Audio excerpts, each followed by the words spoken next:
We're going to talk about keto diet. I want to talk about CBD a little bit. These are topics that, patients are coming in asking about, and you may consider using them as part of your practice. And I'm going to go a little bit off script too as we go through some of these slides and talk about a few other things as well that I think are powerful to consider when it comes to transforming your own health, but also your patient's health as well. So for me, I really got my start through a health crisis in my own family, and many of you know the story, but my mom was diagnosed with cancer when she was 40 years old, and I was in junior high at the time. I was in 8th grade, and I remember being so shocked because my mom was my gym teacher in elementary school. She was a swim instructor and looked very, very healthy, but she had cancer, and our family lived in the medical model. I mean, we were the epitome of the medical model. My sister and dad were always on allergy medications. I mean, every single year I would get put on antibiotics. I used to joke around like that we need to go ahead and pre-order the antibiotics because I would get severe bronchitis every winter from December through February, and I was sick all the time getting put on these antibiotics. And so when my mom got that cancer diagnosis, she went through the conventional treatment. She had a mastectomy. She went through rounds and rounds and rounds of chemotherapy. And I can still remember this day, seeing all of her hair fall out. I remember looking at her, and I literally remember one of the biggest things that hit me too. I'm like, my mom is aged like 20 years. She almost looks like my grandmother does now because of these chemotherapy treatments. And she was eventually diagnosed as being cancer-free, and her doctor said, "You're healthy." But my mom was so sick afterwards. I remember my mom was a school teacher, so she would get home. Thanks, Jules. She would get home and to have to take a nap every single day. She was just so tired and so exhausted. And that's a big part of what I remember about my mom growing up. She was always exhausted, always overwhelmed. She was diagnosed with chronic fatigue syndrome. She had thyroid issues, digestive problems. She got put on antidepressant, anti-anxiety medications, and she was just like a different person, just sick and tired all the time. And so this went on for 10 years, and that really inspired me as well. I remember at 14 years old, the year after her cancer diagnosis, I knew almost nothing about health, but I knew that soda was bad. Somehow I knew that. And so in high school, I stopped drinking soda. And I probably had it a handful of times since then. And I started just making little changes. I started learning about nutrition and fitness and sort of eating differently, even in high school. And so my mom, this was 10 years later, I'm in chiropractic college, and I was about a year away from graduating, and I get a call, my mom just sobbing on the phone, and she says, "I've just been diagnosed with cancer again, what do I do?" And I said, "Mom, I'll be home," and I flew home, and we sat down, we prayed together, and we felt led to take care of her all naturally. And I'd been really blessed at the time to have some amazing doctors in my life who had, who had taught me these principles of chiropractic and had taught me these principles of functional and natural medicine. And so with my mom, the first thing I told her, I said, "Mom, your body has an amazing capacity to heal." And that's the first thing I had to tell her because, the medical system, what they tell you is you can't heal. You need to live in fear. And so I had to tell her first, I said, "Your body can heal and it will heal." And so we just changed everything. She started juicing vegetables every single day. We put her on a version of the keto diet, actually, removed all carbohydrates. The only carbohydrates she consumed or carbohydrate-rich foods were beets, carrots, and some blueberries. And that was really, aside from that, it was a lot of healthy fat and bone broth. And so we changed that. We had her start doing a lot of, we had her start doing essential oils like frankincense. We had her do turmeric. I remember turmeric. She did reishi mushroom. High levels of vitamin D and C, and so we changed her lifestyle big time. And the other thing I do want to mention that we did really differently with my mom too is we worked on her lifestyle, and also she was getting adjusted 3 days a week. There was a chiropractor in her hometown, and so I called him personally and got her set up, and so she started getting adjusted every single day. And number one, getting that healing power flowing from her brain out to her organs was so critical. And one of the things too, and it's funny because I've always loved nutrition. That was part of what got me into chiropractic school as a person who did applied kinesiology and a lot of nutritionist practice, sort of turned me on to it. But But I think, some people like in the chiropractic community might think like, oh, like sometimes I read the message boards, and anytime I do, I'm like, I'm sorry I read this message board or this post on Facebook or whatever. It was funny, I was on Women's World magazine a few months ago for my keto book, and just getting ripped apart. I'm like, you know what? This is great. I love this. This is entertainment. But I say that to say is that I'm a big believer in the power of chiropractic. And even when I teach nutrition seminars, I tell people that foods don't heal you. Reishi mushroom does not heal you. Turmeric does not heal you. Your body heals itself. These different herbs and these foods, your body uses them, your nervous system uses them as building blocks to rebuild itself and to heal.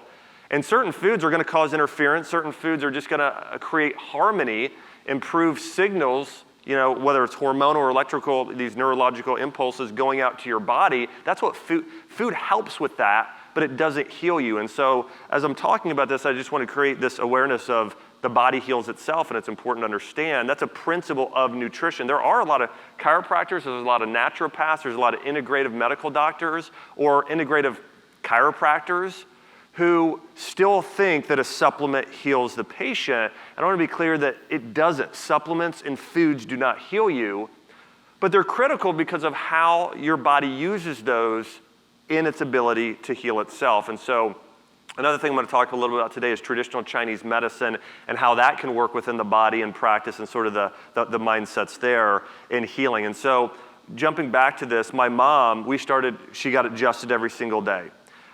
She followed this amazing diet. And then the other thing is we really took care of her emotional health, and this is a really huge deal. I've spent the last 5 years, and all I've studied is Chinese and Ayurvedic medicine and Eastern medicine for the most part. And they really knew that emotions can heal you or cause disease. And there's something in Chinese medicine called the 5 elements. And so it's kind of like the first Myers-Briggs test, is they kind of everybody's wired a certain way emotionally. So like when you come into conflict, what's the emotion you experience? Okay, whether it's positive or negative. And so for most people, and I want to kind of get into this, but emotions cause disease, and that affects the nerve system. Think about, we know this, right? If you get really hyped up about something, it affects your heartbeat, your nervous system, your sympathetic nervous system, your parasympathetic, like all of these things start firing differently when you experience different emotions. So the emotion of fear, actually, and think about this, if a child gets really scared, like has a nightmare, they can wet the bed, right? We've all heard that, right? So the emotion of fear actually in Chinese medicine is known to cause dysfunction of your reproductive organs, your bladder, your kidney, and adrenals, okay? So this entire lower area of your body, reproduction, is affected by fear. But think about if you have a patient who has chronic fear, it's going to cause that hormone imbalance, that adrenal issues, those cortisol issues. And so again, like my mom had a lot of fear and worry in her life, so we had to combat that for her to completely heal. And so again, fear causes dysfunction of that area of the body. The emotion of worry affects your stomach, right? Have you heard anybody getting an upset stomach from worrying too much? Well, it affects your upper GI system. The emotion of grief actually affects your lungs and colon, known as your immune system in Chinese medicine, okay? And I had a patient one time, I remember this, and her daughter moved away to college, and her daughter was her best friend, and we figured out she had an autoimmune disease come on about 6 months after her daughter moved away to college, and we actually traced it back that she developed autoimmune disease not because of her diet only. It's because she was still missing her daughter that much. She was grieving and depressed over her daughter leaving and across the country. I mean, things like this are important as we consider health with patients. The emotion of anger causes liver and gallbladder and lymphatic toxicity of that system of your body. And the emotion of anxiety, or nervousness essentially, but anxiety causes the dysfunction of your heart and your sympathetic nervous system. And so it's important that, hey, if you look in your own health and you're struggling with something, knowing that these different emotions cause disease in these organs, but positive emotions can heal you. And this is, some of this is, biblically speaking, but it talks about, David talks about in the Psalms, like a spirit of joy, healing, laughter, happiness, heal these different emotions actually that can heal the body. In certain cases, like joy is one of the most healing emotions you can have. And in many cases, it can sort of be the opposite of hope and fear. And so again, when you are taking care of patients, it is so critical that you instill in them the spirit of joy and getting grateful. That's, when you get grateful, that creates that spirit of joy within them. And so again, I'm not telling everybody here, hey, you got to practice nutrition or you got to practice emotional therapy with your patients, but knowing that it is a critical aspect of healing, and we applied that with my mom. And so just jumping back here, so my mom followed all of these natural treatments that we've talked about, the emotional therapy. She did positive affirmations where she repeated herself, saying Bible verses and healing and being grateful and in a state of joy every morning when she woke up and every night before bed, along with the chiropractic care, along with the nutrition. After 4 months, we went to the oncologist and they called us the next day after they did a CT scan and they said, this is highly unusual. We don't typically see this, but your tumors have shrunk in half. She went back 9 months later, complete remission. So today, this is just my mom and I, just a few, this is in the fall, and her and I are just shopping for some turmeric and some ginger. And so she says she feels better now at 67 than she did in her 30s. And so all that being said, this is really what inspired me to practice the way I practice, is when I saw this transformation in my mom, this is what I started doing with patients, and is a big part of why I started drax.com and why I teach the way I teach today. And so I want to talk about the keto, though, because this was an important part of my mom's fight against cancer, removing the sugar. We know that cancer cells feed off of sugar. They feed off of essentially fermentation in a way. And so we know the keto diet can have great benefits. Here's the thing, though, keto needs to be done the right way. It can't be all butter and bacon every single meal. It needs to be nutrient-dense food. So when my mom followed keto, it was loads of green vegetable juices. It was wild-caught salmon. It was medicinal mushrooms. It was avocados and coconut, and lots of herbs and spices. That was her diet that she followed. And by the way, all these, there are clinical studies showing all these benefits of a keto diet. Again, right way to do keto, loads of veggies, organic wild meats, high in collagen, nutrient-dense foods, alkalizing foods, and health-supporting herbs and spices there as well. Here's why keto is so powerful. It mimics fasting. Remember that principle, the body heals itself. Now, one of the unique things about that I love that happens oftentimes is we take quotes from people and we kind of just keep a line or two, which is awesome. In fact, I did this. I'm a great example of this. On my tagline for years has been food is medicine. Now, Hippocrates said that first, and somebody said it before him probably. But food is medicine. Well, in that if you read the entire paragraph in his writing where he says food is medicine, he said, let food be thy medicine, but he said, but to eat when one's sick is to feed illness. And Hippocrates was known for teaching people to fast, to heal their bodies. That's actually the biggest therapy he did. Hippocrates' number one therapy was fasting, is what he did to help people heal. And why does fasting work? Because the body heals itself and your body is not having to do all this other stuff at the same time. You got digestive, if you think about this, like the most healing diet to me is a diet that has the most nutrients, but also the diet that's easiest on your body to digest. That's why something like the GAPS diet for people with autoimmune disease or inflammatory bowel disease, where they're just eating soups, essentially. Like in Chinese medicine, when you're sick, you just eat soup because bone broth is already in an amino acid peptide form, so it's not working hardly to break down protein. And so anyways, it's the diet that's easy to digest. And so that's why keto works is that essentially different organ systems have to deal with different macronutrients, right? So your liver and gallbladder break down fat, right? So they have to deal with fat. Your stomach and your kidneys and a little bit your liver need to break down protein, okay? But then your pancreas, for the most part, is what has to do with carbohydrates. Of all the macronutrients that we consume, by far we overconsume too many carbohydrates. So the reason why the keto diet can be so amazing for certain patients is that it balances insulin out faster than anything else. Why does it balance it out faster than any other diet? Because the pancreas gets to take a break for the first time ever. When you're only eating 5% carbs or less, your pancreas essentially is like, oh, I'm not working. So it regenerates itself. creates new and healthy tissue, regenerates. That's what happens. That's why that's why it's ultimately effective is you're resting the pancreas, the body heals now, can actually completely regenerate the pancreas because it's not working so hard with, dealing with insulin all the time. And so that's why the keto diet can work. I don't think the keto diet's a forever diet. Now, Eskimos have lived on a keto diet. There are certain civilizations that have lived to be well over 100 on a keto diet.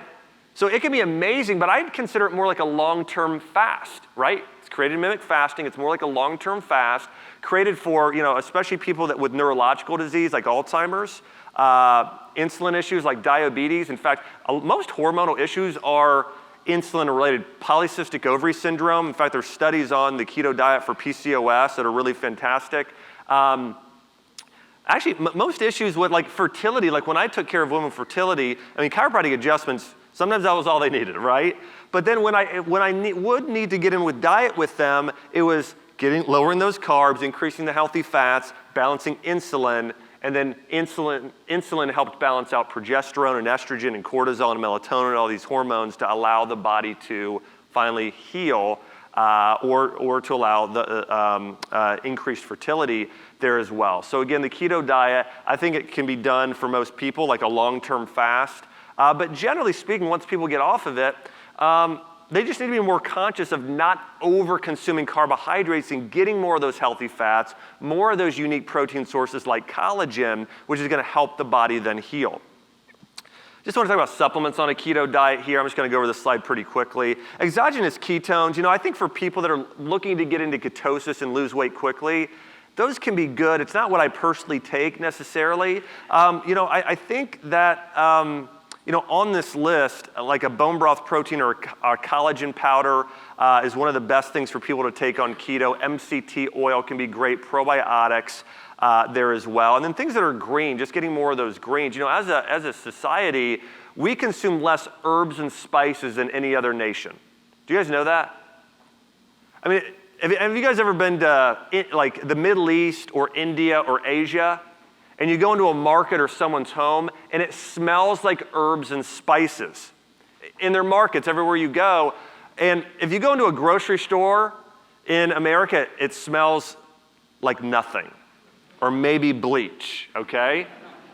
That's what it smells like.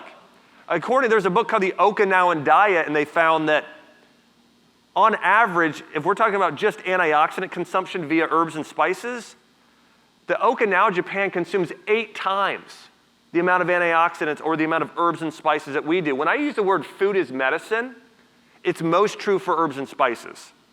If you're comparing the nutrient density and phytonutrients in turmeric, in cinnamon, in rosemary, and even cilantro to broccoli and kale, these herbs and spices blow broccoli and kale out of the water.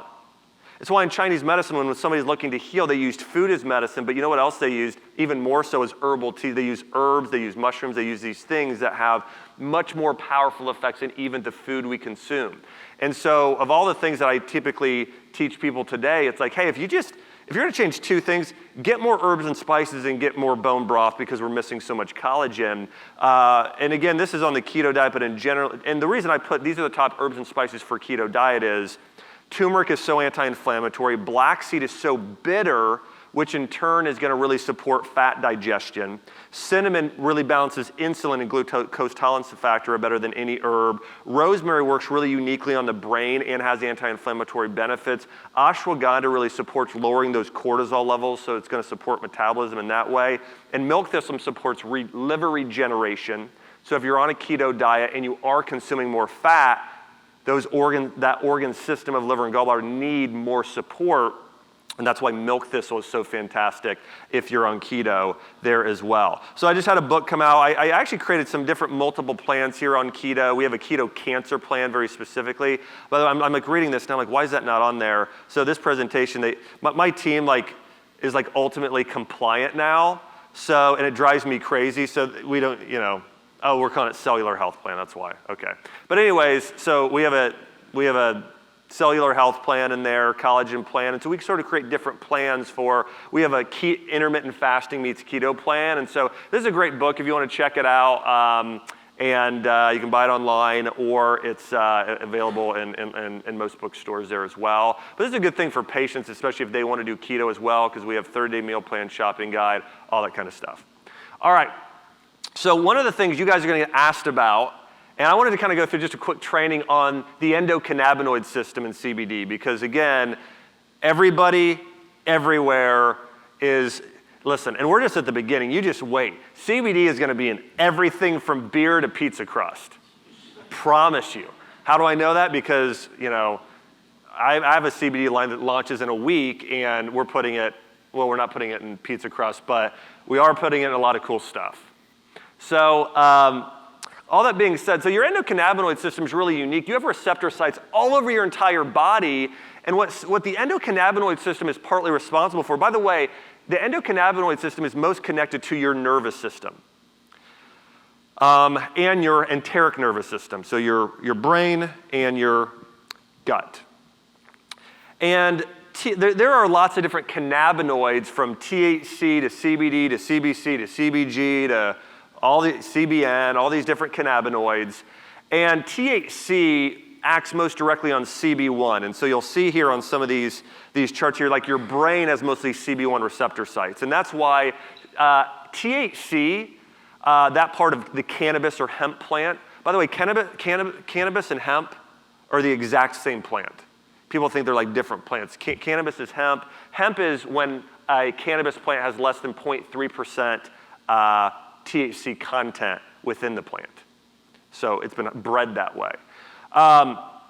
So all that being said, so even like you ever have hemp protein that, you know, that comes from the same cannabis plant that, you know, people can, you know, have a psychoactive, get high from, right? So, and then here's the other thing, misconception I want to have here about CBD and THC. So, you know, THC, like people are out there saying CBD is the non-psychoactive form. That's just not true. CBD is very psychoactive, but it's and so is lavender essential oil. So is rosemary oil. So is frankincense. These things, they're psychoactive, but psychoactive can mean just calming, you know? Like lavender, it's just calming. And THC, so CBD is non-hallucinogenic, it's not intoxicating, where THC is, CBD is not. So the Farm Bill just passed, so you're gonna see CBD everywhere. And I don't think CBD is a miracle. I'd put it up there with turmeric though, in terms of being one of the most vital herbs used as medicine. In fact, it was first reference, or the oldest reference we have of cannabis being used in medicine is in a Chinese medicine textbook. And most commonly it was used and combined with other herbs as part of a formula. So for instance, if somebody had anxiety, they might put a small amount of cannabis in there, not like we have today if somebody's using it for recreational use, but just a small amount, and they would also combine it with chamomile, or probably not, that's actually a European herb. They probably combine it with like verbena or something like that, or passion flower, something that's sort of like calming to the body. But that's how it's typically used. By the way, CBD doesn't act as directly on a endocannabinoid receptor as THC. It actually acts more indirectly in the body. Now, here's the thing I love about CBD is, I think it's one of the most important herbs you can use, or you can use with patients, because it's the most powerful herb that I know of to help sort of tonify, strengthen your parasympathetic nerve system and calm your sympathetic nerve system. This is critical. Now, this is one of the things that makes the chiropractic adjustment so powerful when we're talking about any type of adjustment to the, to the upper cervical area, and even sometimes certain areas of the lower area of the sacrum can really act to balance out that sympathetic and parasympathetic response from a structural standpoint there, which is really powerful. But CBD acts in a different way, but has some similar benefits in terms of helping that. And this is a huge deal with patients. And so you guys know this, like your body sort of acts in a spectrum of healing or protection. It's either healing or protecting itself all the time. Regeneration or protection. And it can't be here and here at the same time. This is why if you go out and run a marathon, or run a 5K, or you're even doing a CrossFit workout, or whatever you do, you can't eat a cheeseburger when you're working out, right? Why is that? Because your body is smart and it says, okay, I'm in sympathetic mode. I got to send all my blood and energy to my brain for alertness, because if you're fighting a bear, you better be alert or you're running, and all my blood's going to my extremities. That's where all your energy goes, to the exterior when you're in a sympathetic state. That leaves no energy and blood and the things your body needs to digest food, okay? You know, a lot of people and patients, they live in the sympathetic state. They're living there 24 hours a day, all the time, and so their blood, their healing, it's never here. It's never secreting the right hormones. It's never regenerating tissue. It's never doing any of those things, because your brain is smart. Your nervous system is saying, I'm in full-on protection mode right now, because that traffic jam you're in, that alert, the amount of, you guys ever drive like 6 hours, 10 hours, and you were just exhausted from it? Exhausted. You didn't do anything. You didn't go run. I mean, it takes a lot of, driving takes a crazy amount of energy, mental and emotional energy. Your body is every time you drive and get in a car, you're in a heightened state. These blue lights, this stuff that you guys are shining in my eyes so brightly right now that I can't even see hardly any of you. I'm just kidding. But all that being said, it puts you in a more sympathetic state. We live in this sympathetic state all the time. And so that's why chiropractic adjustment can be so powerful, is, man, it sort of helps break your sight, it breaks your body out of that. Well, CBD is so powerful because of all of the herbs used in Chinese and Ayurvedic and any type of medicine. It's the most powerful herb at calming the sympathetic nerve system, supporting the parasympathetic nerve system. And that's why when you see the benefits, and this is all compliant language that my team makes me use, and because we now have a CBD line, and so I'm going to translate this. May relieve occasional aches and pains. Helps you get rid of pain, okay? Supports a healthy immune system function. Supports cellular defense. Has anti-cancer benefits because of how it balances the body. But all that being said, you know, it's probably most beneficial for the digestive system and the brain and neurological system, because now your body is not in this fight or flight mode, so now your body could heal and it can actually your body can digest better. Your hormones are more balanced. Your body is in a more healing state when you get out of that sympathetic state. Does that make sense? That's why CBD can be so powerful. It's that aspect of the plant. Herbs and superfoods that mimic cannabinoids. You know, certain essential oils, again, they're not cannabinoids. So I see companies out there. I saw an essential oil company the other day saying they've got copaiba oil or some other oil that is the same as CBD. It's not at all the same as CBD. But it acts on your cannabinoid receptors in a certain type of way, okay? So rosemary oil actually does this with the brain. Black pepper oil, you know, like I think it's caryophyllene, which is found in black pepper, and holy basil oil and some others really acts on the body. But these when you use essential oils, that's why they're so beneficial. It's that these terpenes, these different types of terpenes act on the brain and sort of affect your body. And that's why, like, these oils affect mood especially. Like clove is super uplifting, or lavender is very calming and mellowing. And so they have psychoactive effects that affect your endocannabinoid system at having an uplifting or calming effect there. Certain foods have cannabinoids. One they didn't have on here is coffee, but dark chocolate and coffee. Why are those so, like, of all the foods on here, not the herbs, but the foods, those are the two highest in cannabinoids, are coffee and dark chocolate. Isn't that kind of unique? And those actually invoke probably the most emotional response. Why do people love chocolate and coffee so much? They act more than any other herbs on your endocannabinoid system and have actually very, very mild but psychoactive effects on the body. It's important when you're buying CBD oil, this is huge. It's full spectrum and it's certified organic, okay? I mean, just like any other crops, I mean, you guys buy organic food most of the time, right?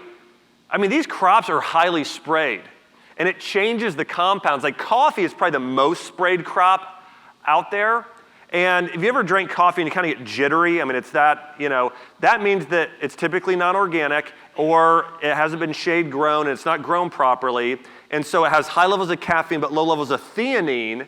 And theanine is what gives coffee, when it has high theanine levels with caffeine, it's what gives you that energy That's a calm energy. It's a good energy versus the sort of jittery energy. Well, it's the same thing with any crop that's sprayed versus not sprayed.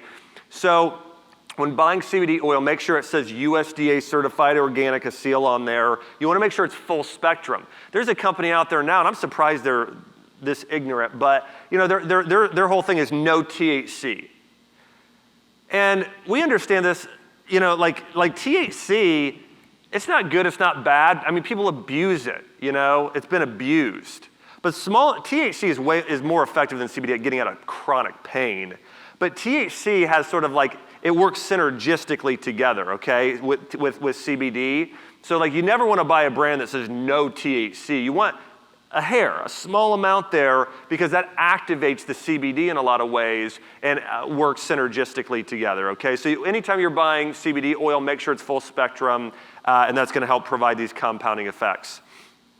This is me at the farm where we're actually sourcing our CBD. It's a farm in Tennessee, and Jordan, Ruben, and I are actually we're purchasing part of the farm, and we actually own a farm in Missouri. We own about 5,000 acres in Missouri where we're starting to grow hemp. We actually got the law passed in Missouri to be able to grow hemp there as well. And so again, I mean, so again, like we have it's sourced from the single farm. It's really amazing. But this is our cannabis plant there. You can see where we're sourcing our CBD from. And I want to talk about too how this is used in Chinese medicine.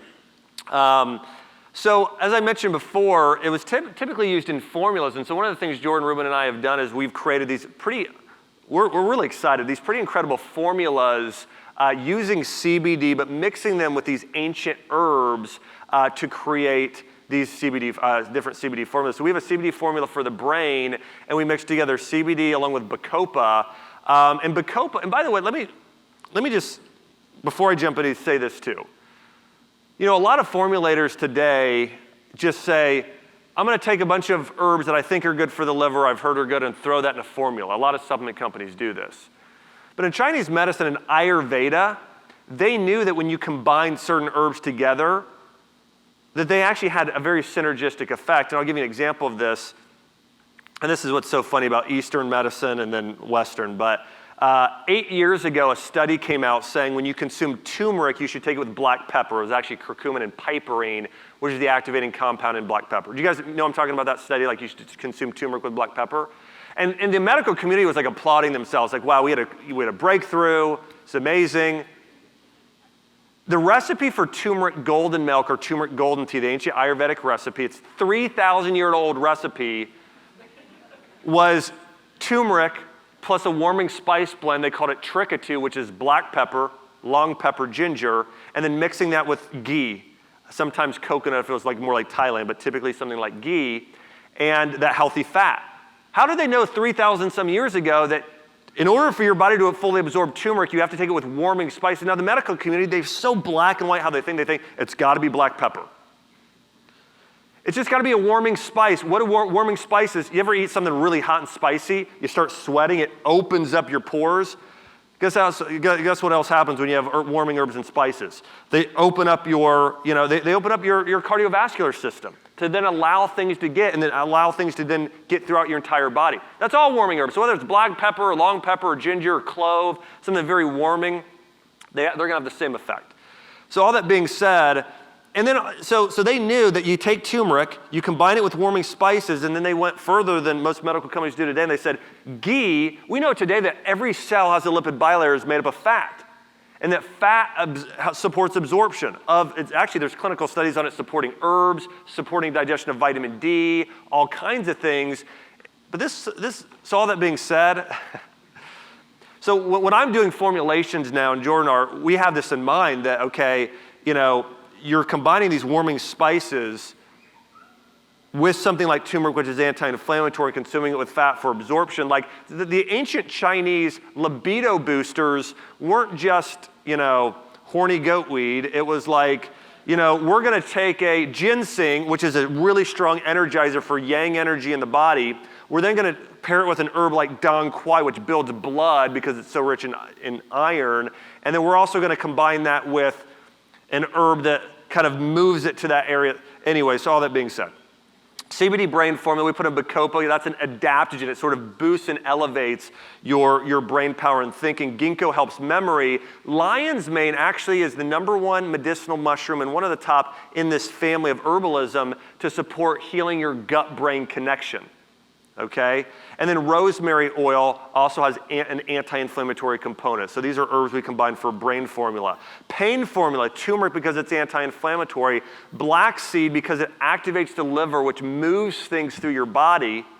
Galangal, which is kind of like a cross between turmeric and ginger, which also has some unique curcuminoids and gingerols, which reduce inflammation. And long pepper, which is even more warming a lot of times than black pepper to help get these herbs and spices circulated through your system.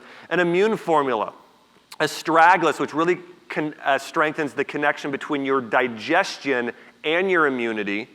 Andrographis was known in Chinese medicine as the king of the bitters. It is super bitter, and bitter foods dry up dampness. When you're sick today with a cold or flu, like in Chinese medicine, sorry, I'm jumping all over the place a little bit. But in Chinese medicine, they didn't say like candida. They said your body internally, your environment is either too damp or too dry, too hot or too cold, too much movement called wind or too little movement called stagnation. And then you were either too yin or too yang. Yin is the more feminine aspect of health, and it's estrogen and progesterone. And yang is more like CrossFit, and it's testosterone, and it's adrenaline. And then you have something called qi, okay? All that being said, they knew that certain foods affected dampness. Egg whites and wheat bread and milk and sugar and those things, they cause dampness, versus bitter foods dry up dampness. So if you have a patient with candida, you can't just get sugar out of their diet and tell them to take probiotics, because you never change the environment. Bitter foods dry up all the dampness, and that's why ancient herbs like pau d'arco and oregano to a degree is pretty bitter, but you can't just do oil of oregano. In fact, oil of oregano doesn't work because it kind of got rid of some of the bitter element of it. It's a little bitter, but all that being said, bitterness gets rid of dampness, which totally eliminates candida and helps with getting that mucus and stuff, like mucus, snot, white coating, that's all dampness in Chinese medicine. But that's why andrographis was the most used Chinese herb, along with astragalus, for supporting the immune system or fighting a cold and flu. Reishi mushroom. Here's the thing I love about this picture of reishi mushroom. If you look at the picture of reishi, it looks identical to your kidney. And this was known in Chinese medicine. If you eat a food that looks like an organ, God set this up. It's kind of, you can argue it, but it's absolute truth. Reishi looks identical to your kidney, which your adrenals sit on top of. So reishi is known as the ultimate sort of adrenal and energy-enhancing tonic. And for long-term, not a short-term boost like a ginseng, but long-term in Chinese medicine. What does a walnut look like? It looks like a hemisphere of your brain. We know it supports brain health with those omegas there. Cauliflower looks like your lungs. I mean, carrots, you cut them open, they look like your eyes. Beets are red. They know those are blood builders. They have high levels of supporting nitric oxide in your blood. So anyways, all that being said, that's what the reishi is, a really powerful mushroom for immune health. Elderberry, echinacea as well. CB stress formula, andrographis actually supports sleep. Lavender is very powerful. There's lots of other herbs, chamomile, verbena, that are great, passion flower. But CBD has a really great effect on sleep. Gut formula, ginger, very good. Most people with like IBS-D, like loose stool or digestive issues, they're damp internally and they're cold internally. So you gotta warm them up with things like ginger and warm soups and bone broth, and you gotta get rid of the dampness with those bitter foods and bitter herbs. That's how you heal from that. Lion's mane heals that gut-brain connection, great for the gut lining and your nervous system. And black cumin there as well for supporting not as much your upper GI, lower colon health, but more that's for liver, gallbladder. Women's formula. So many women today that are premenopausal are blood deficient. And I'm not saying it's anemia, but it's also blood deficient, especially if you're on your menstrual cycle and having heavy bleeding. Like probably the most used herb for women in Chinese medicine was dong quai. It's known as female ginseng. A lot of women should be taking this, especially during their cycle, and really supporting their blood and their hormones with dong quai. Vitex is fantastic for especially premenopausal women who need estrogen-progesterone balance, great for fertility, fighting PCOS. Holy basil is more of an adaptogen that sort of lowers cortisol levels. And black cohosh is postmenopausal women, great for hot flashes, hormone balance, and that type of thing as well. The reason I want to mention one other herb here with hormones that's really fantastic, and it's ashwagandha. Hypothyroidism is not coming from the thyroid. You guys kind of know this, but it's not a thyroid issue. Hypothyroidism is either an adrenal issue or an adrenal gut issue. If it's Hashimoto's thyroiditis, it's more adrenal gut. It's adrenal and immune system related. And so it's essentially like hypothyroidism is you've got a really low battery. We got to charge that battery back up. You do that by getting better sleep, reducing stress, and giving certain things that really tonify and strengthen the adrenals. And so ashwagandha is at the very top of that list. Ashwagandha is known as a qi and yang booster. And so anyways, ashwagandha is amazing for the thyroid. So just as we're talking about female hormones here, men formula, ginseng. Now ginseng is okay for a short time for men or in small amounts for all men. Doing larger doses though for longer periods of time should be for men over 60. Fenugreek is a really great yang builder. So these are great for men: libido, strength, testosterone, human growth hormone, turmeric, anti-inflammatory, and black seed. Really good for men since men don't get enough bitters, really supporting that liver and regeneration there as well. If you guys want a CBD guide, I wrote one. And you can just text this right now, text Keto CBD to 44222. And anyways, I created a guide that actually has that chart of the endocannabinoid system and goes over several different things here about CBD and keto. And so I created a whole guide specifically for that. So you can text that if you guys want to check that out. And so sort of in closing, what I want to say is that again, I think that for all of us, our responsibility is to help people heal and get healthy. And it's just important for us to be knowledgeable. And so whether you just are practicing straight chiropractic, I think that's amazing and fantastic. If you have a nutritional component to your practice, that's amazing. But I think it's important, again, if you have patients coming in, just keeping in mind, one of the greatest things you can do, again, is just giving them hope. We talked about the emotional part earlier. I think that's really critical to helping people heal, is being aware that, hey, you know what, if a patient's not healing from this one type of therapy, that there are other therapies and other things you can do to sort of to support and help with that there as well. So, and I want to thank Jill's and Life University for having me out today. I really appreciate it. And I was excited to be here. And so thanks so much, everybody.